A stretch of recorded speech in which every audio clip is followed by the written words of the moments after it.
Hi, everyone. Welcome to Career Captures with Boys and Girls Clubs of Western Pennsylvania. We're excited today to be speaking with Garrett Warmbein from Hefren-Tillotson, and Garrett's going to share some info with us on budgeting, money management for teens. So we're excited because this is a really important topic, especially as teens are beginning their careers and starting to build up wealth and earn money and need to know what to do with it. So Garrett, thanks for being with us. Well, I appreciate it, Emily, and thank you everybody for tuning into this workshop. As you mentioned, budgeting is becoming a very important thing. It helps you prepare for anything that's unexpected, and we know that there's been a lot of unexpected events happening in everyone's lives. So I think it's a timely topic for everybody to tune into, and I appreciate the time for being able to share. So we'll get right into it. Quick introduction. I am a financial advisor for Hefren-Tillotson, and essentially what that means is that I help people invest their money and prepare for life's big events. Typically, when we're talking about financial advising, it is in the financial services industry, and you might hear about a parent or a friend's parent, someone using a financial advisor to help them prepare for retirement. So really, we're trying to help people make the most informed decisions possible. And otherwise, you might know this as wealth management, which is just another name for financial advising. So what is budgeting? Budgeting is the practice of tracking where your money's going. It's how much you earn versus how much you're spending. Oftentimes, it's written down. It is a live measure of wealth, and we will talk about what wealth actually means. And it is the foundation for financial health. So a budget is essentially the way to keep on track when you are starting to work. And many of the teens are going to start working soon, so it's going to be increasingly important for you to keep a budget. Now, what do you typically think of when you hear the word wealth? I'm sure people think of mansions or big houses, cool cars, expensive things. I've got a Rolex here up on the screen, but I think really that is not entirely correct. Wealth is, let me go back here. Wealth is having more than you're spending. So it's having more money that you have saved than you are spending on things like mansions or cool cars or expensive stuff. So I think it's important to know that when you're talking about budgeting. Generating wealth involves planning and saving, and we call that budgeting. For my line of work, a budget is the foundation for every financial plan that we do for someone. And a financial plan takes into account every possible situation that you could think of, from making sure that they have legal documents to investments, but we can't do any of that without a good budget. So a quick example, if you have $50,000 of earned money and you were to have $30,000 worth of expenses, you're going to generate $20,000 of net profit, and that's what we know as wealth. You can invest it to grow it, which is what I help people with, or you can save it for future purchases. In a lot of cases, that might be saving for a house or saving for school. So talking about profit real quick, every company and organization has a budget, and that helps them determine what they might make for the year. Every business that you've ever visited will allocate money to different projects, and that is all included in a budget. It provides a guide for everybody in different departments, and it's what also helps make sure that employees are being paid. So really, a budget touches everybody, right? It makes sure that everything is ticking in a business. And if you are off budget, those are typically those years that might be a little harder for a business. And if you are on your budget, on schedule, that's going to make sure that the business is running smoothly. And they help predict profitability, right? So this is the most basic kind of equation that you'll see for a budget, where revenue, which is what you're taking in, what you're earning, minus your cost, what you're putting out, is the profit. That's the amount left over. Here's another quick example of a very basic business. I think we've all tried running a lemonade stand one time or another. If you were to sell 50 cups of lemonade for $1 each, right, you would make $50. And if you would have to purchase the lemonade, the lemons, the sugar, whatever it is, for $5, in those cups for $7, and perhaps you need something to put the lemonade in to pour it out for people, right? You're going to make that $50 of revenue minus the cost of lemonade and the cost of cups and the cost of your container. You have $38 in profit. So that profit can be used to buy more lemonade and also pay you who ran the lemonade stand. Now, when we talk about budgeting for individuals, you have to think of you and your household as a company, right? You want to bring in more than you're spending. You want to be profitable. So you need to spend less than you earn. And I think that is a common mistake that people run into, right? Oftentimes they rush into a purchase, and we want to make sure that we're avoiding that and doing it responsibly. So if you're spending too much, what are some things that you can do? The first thing that I like to tell people is you can cut out small expenses. So maybe you don't go to Starbucks or buy lunch, but you pack lunch and make coffee at home. If you're not a coffee drinker, maybe it's tea or drinking more water, something like that, that you can easily change in your life that helps you be able to cut out an expense like that. And you also want to take care of your big expenses first, meaning that if you have to pay for a car or a home or anything else, you have to pay for that before you're able to go to the movies or hang out with friends or buy a new phone. Those are the things that are going to be really important in terms of creating a savings cushion. So, I think a common example here on the next slide is buying an iPhone, right? I have an iPhone. I think everybody likes their smartphones, but a lot of people want to purchase the brand new model. Now, an iPhone costs right around $1,000, and maybe you've budgeted to save $1,010. And that's only going to leave you with $10, and that's what we call breaking the bank. That is an unfortunate way to come all that way, save all that money, and then be left with just $10. So in order to create a cushion where you're still in a good financial spot, you're still making responsible decisions, you could risk spending too much. So you want to save at least 25% more of what you think you'll spend. In this example, that same iPhone costs $1,000.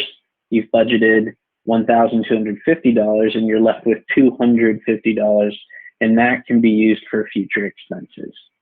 So you can see where if you only budget just enough, you're not going to be able to hang out with your friends that weekend, or maybe can't go see the new movie that's coming out this summer. But if you're left with $250, you're able to do all those things and still buy that cool new iPhone. I think that's an awesome example, because I think a lot of our teens are really interested in getting the newest swag, right? But like you said, it might not be the smartest decision to buy something that is the most expensive thing on the market if you're not going to have any money left over. Right. And it's just making sure that you're being responsible about it.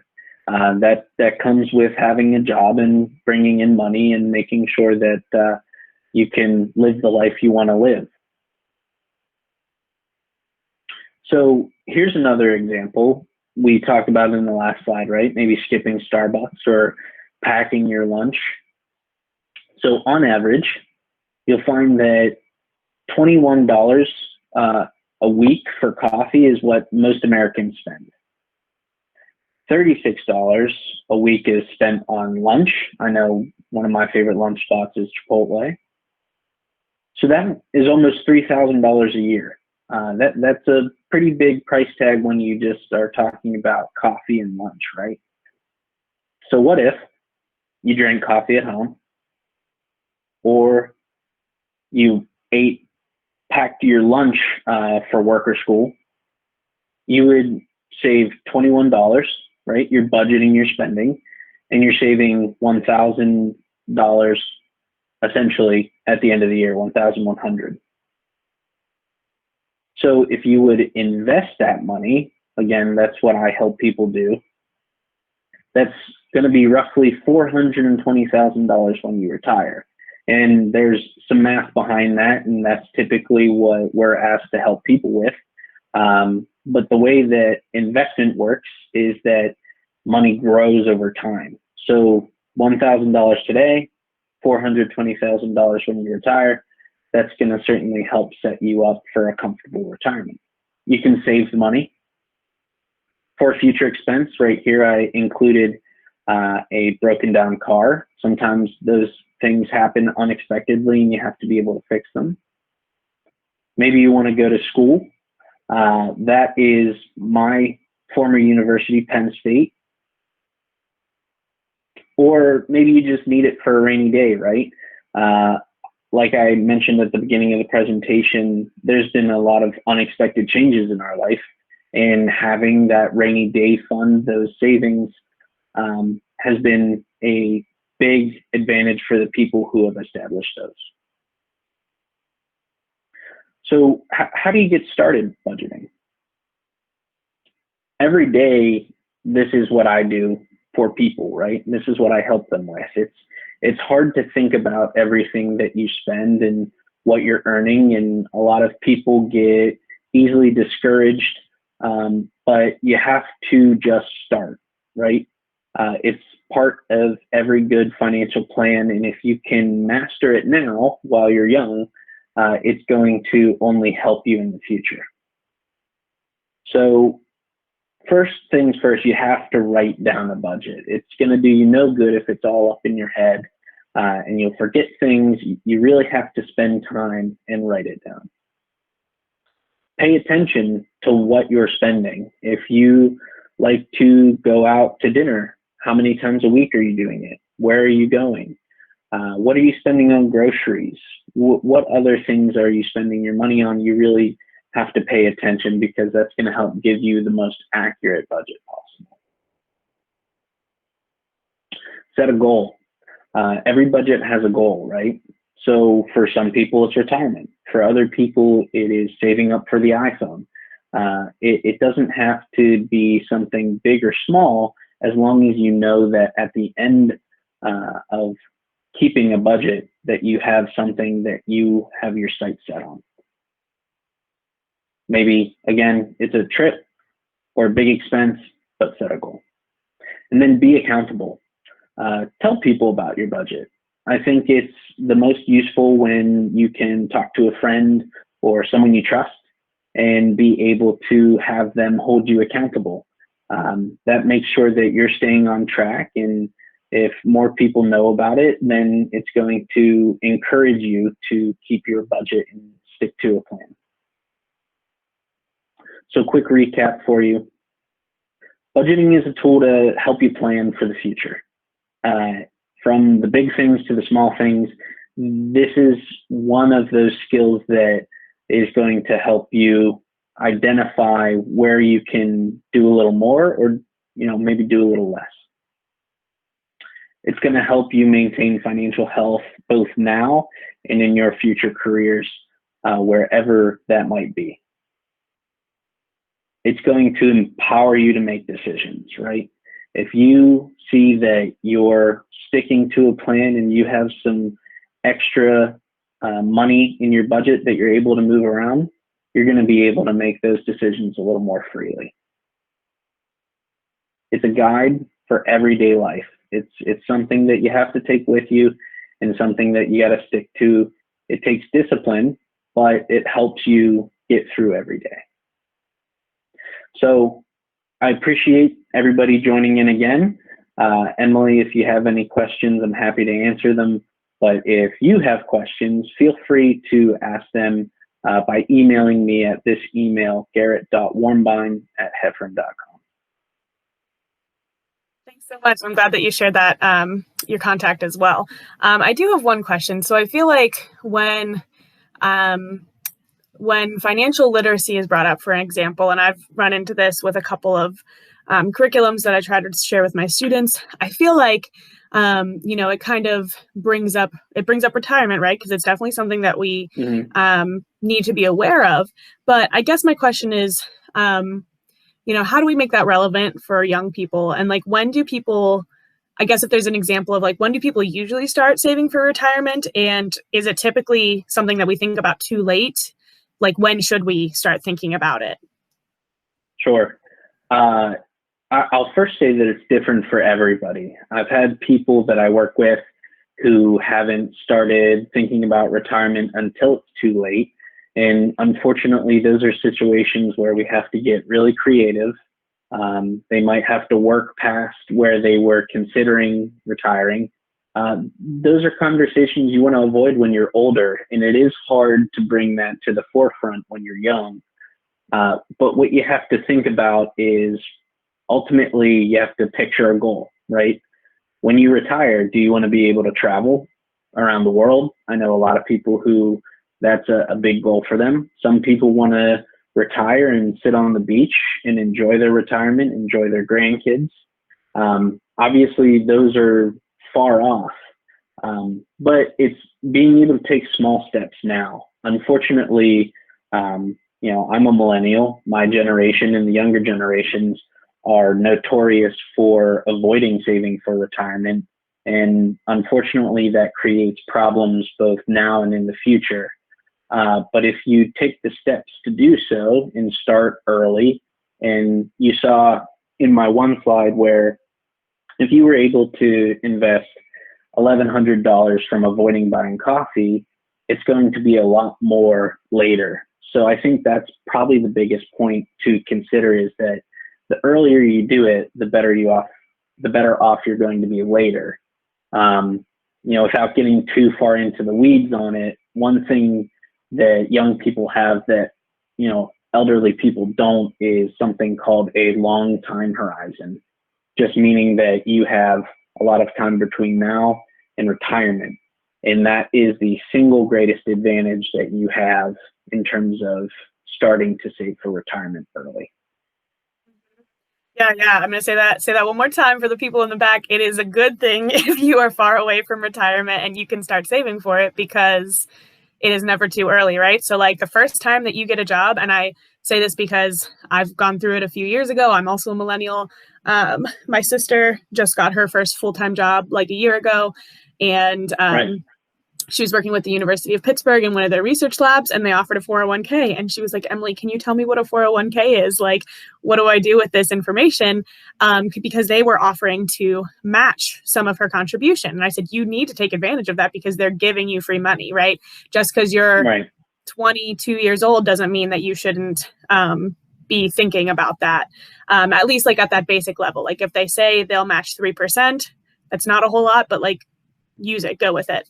And again, I try to make that like really accessible for our teens who are not necessarily ready yet to get their first full-time job, but some of us are, right? Some of us might be graduating high school and about to step into the workforce instead of going to college. That is happening more and more these days. So that's why I think it's important to talk about. Yeah. And I would say too, it's important to ask your employer, whether it's your first full-time job or not. Even some employers for part-time employees will offer some sort of retirement savings account. In your example, it was a 401k. For some nonprofits, it's a 403B. It comes with a bunch of different names, but ultimately it all does the same thing, right? Where it takes a small part of your pay, it puts it into an investment, and it allows it to grow until you retire.